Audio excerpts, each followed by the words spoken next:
vous dire que on est à quelques jours de l'échéance, qui est dimanche. On leur a donné jusqu'au 1er, donc au moins montrons que nous, au moins, on sait respecter notre parole. Eux, ils ont annoncé des choses depuis 2009, ils n'ont pas tenu leur parole. Nous, on va montrer déjà qu'on est correct. Comme on a donné jusqu'au 1er, d'ici là au 1er, on leur donne le temps, on n'a rien à annoncer. Puis à partir du 1er, on va annoncer ce qu'on a annoncé. Est-ce que circule également, en ce moment sur les réseaux sociaux, sur un calendrier de blocage des centres commerciaux, est-ce que ça émane de vous ? Nous, nos communications sont bien estampillées. La plupart de nos communications, en général, je les fais avec un visuel où je parle moi-même, ou voilà, les gros communiqués officiels comme aurait pu être celui-là, seraient venus avec un visuel. Mais il y a aussi le côté où, lors du meeting qu'on a fait dimanche, on a appelé la population à prendre eux-mêmes des initiatives, puisque c'est le combat de tous, c'est pas simplement notre combat à nous, c'est le combat de tout un peuple. Donc aujourd'hui, tout le monde doit s'impliquer. Donc tant mieux que tout le monde s'organise. Hein. Personnellement, il n'y a pas un terrain de bataille dans une guerre, il y a plusieurs terrains de bataille. Donc s'il y en a qui ont prévu de bloquer des centres commerciaux, ce n'est certainement pas moi qui leur dirai de ne pas le faire. Ce n'est pas dans votre modalité d'action, initialement en tout cas, ces blocages de centres commerciaux ? On n'a parlé d'aucune modalité, on n'a parlé d'aucune action à proprement dire. On a dit qu'il y aurait des actions, on n'a pas développé sur les actions. On laisse le plaisir à nos opposants et puis à ceux visés de découvrir ça à partir du 1er. Pourquoi ce flou, ce mystère ? Pour si on doit employer des mots concrets, on est en guerre. On est en guerre face à des gens qui refusent de réaliser qu'ils sont en train d'affamer une population. On est en guerre face à des gens qui sont perfides, qui sont vicieux et méchants. Et en guerre, il y a des stratégies. Et je ne pense pas qu'il y ait une guerre au monde où, d'un camp comme de l'autre, on a dévoilé les stratégies. On voit que l'alignement des prix, c'est le fond de votre injonction, je reprends vos mots, mais beaucoup d'acteurs économiques disent que c'est tout bonnement impossible et que vous ciblez uniquement le bout de la chaîne, à savoir les distributeurs, et que finalement, ce ciblage est légitime. Il est légitime. Écoutez, nous on parle de choses qui sont vitales. Donc on parle de se nourrir, d'accord ? Fut un temps, les cigarettes étaient beaucoup moins chères chez nous qu'en France hexagonale. Ils ne se sont pas gênés pour aligner les prix.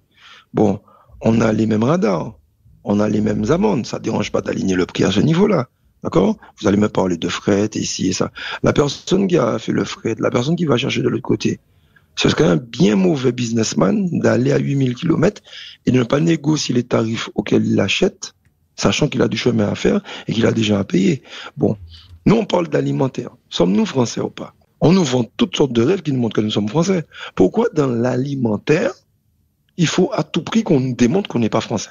On va arrêter ce jeu-là. Tout le temps, on a baladé le peuple à lui parler de fret, à lui parler d'octroi de mer. Dernièrement, on a M. Marot-Desgottes qui a voulu nous parler du salaire des dockers. Ça veut dire que on jette la balle un peu sur tout le monde. Écoutez, on va être simple et concis. Sommes-nous français ou pas ? Oui, on a le droit de se nourrir comme tout le peuple français. C'est soit nous sommes des Français comme tous les Français, ou nous sommes des Français à part entière. Et si nous sommes des Français à part entière, il va falloir qu'on commence à réfléchir si oui ou non on doit appliquer certaines lois chez nous ou pas, si oui ou non on doit payer les mêmes choses que ou pas. C'est pas que sur l'alimentaire. Parce que j'ai l'impression que tous qui nous pénalisent, on a le droit de l'aligner à la France hexagonale. Mais tout ce qui nous bénéficie, on n'a pas le droit. Justement, est-ce que ce n'est pas un discours simpliste et justement balayer le coût de l'importation ? Mais justement, est-ce que pendant autant d'années, ne pas vouloir prendre le discours avec de grandes théories, avec de grandes études, est-ce que ça n'a pas été ça le problème pendant toutes ces années ? On n'est pas en train de demander à manger gratuitement.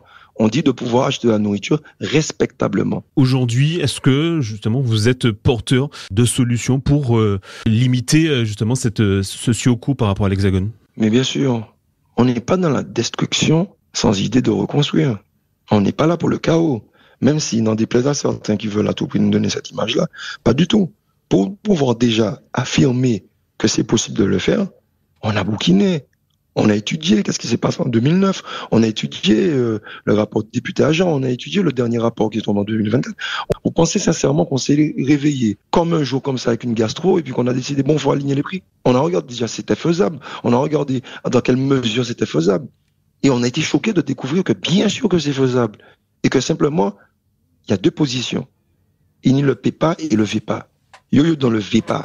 On entend votre discours. D'ailleurs, vous avez employé une dialectique assez martiale, assez guerrière. Et justement, certaines personnes craignent des dérapages et des violences dans les jours prochains. Que répondez-vous? À chaque fois qu'on a constaté les dérapages, on a toujours constaté la fin de l'histoire. Au début de l'histoire, on vient toujours pacifiquement. Mais c'est fini le temps où les gens se faisaient taper et ils acceptaient. Aujourd'hui, on vient dénoncer un crime. Parce que ce genre de prix, ce sont des prix criminels. Vous pensez que déjà qu'on vient dénoncer un crime, on va accepter de se faire taper? Je suis à l'image de ceux qui y a en face. On a des criminels qui sont violents devant nous. La violence, c'est pas simplement physique. Il y a une violence qui est mentale et qui est morale de leur part, d'affamer un peuple. Quand une famille regarde ses enfants en se disant qu'ils ne peuvent pas les nourrir alors qu'ils se lèvent chaque matin pour aller travailler, c'est une violence. Cette violence-là, on vient la dénoncer. On va la dénoncer pacifiquement. Mais si on se fait agresser, on va riposter. Un dernier mot, certains parlent de votre manque de légitimité. Ceux qui parlent de mon manque de légitimité, allez leur dire qu'à chaque fois que je passe à la caisse, je suis légitime. C'est les mêmes qui vous disent qu'ils n'ont pas été invités. Eh bien, quand ils sont passés à la caisse des supermarchés, ils ont eu le ticket d'invitation. Cette souffrance-là, elle n'est pas propre à certains, elle est propre à tout le monde. Et moi aussi, je la subis lorsque je vais dans les magasins. Donc, si moi, j'ai décidé de ne pas souffrir en silence, ceux qui ont décidé de le faire, c'est leur problème. Après, demandez à ceux qui disent que je ne suis pas légitime si eux-mêmes sont légitimes de me juger. Merci, Rodrigue Petitot. Rendez-vous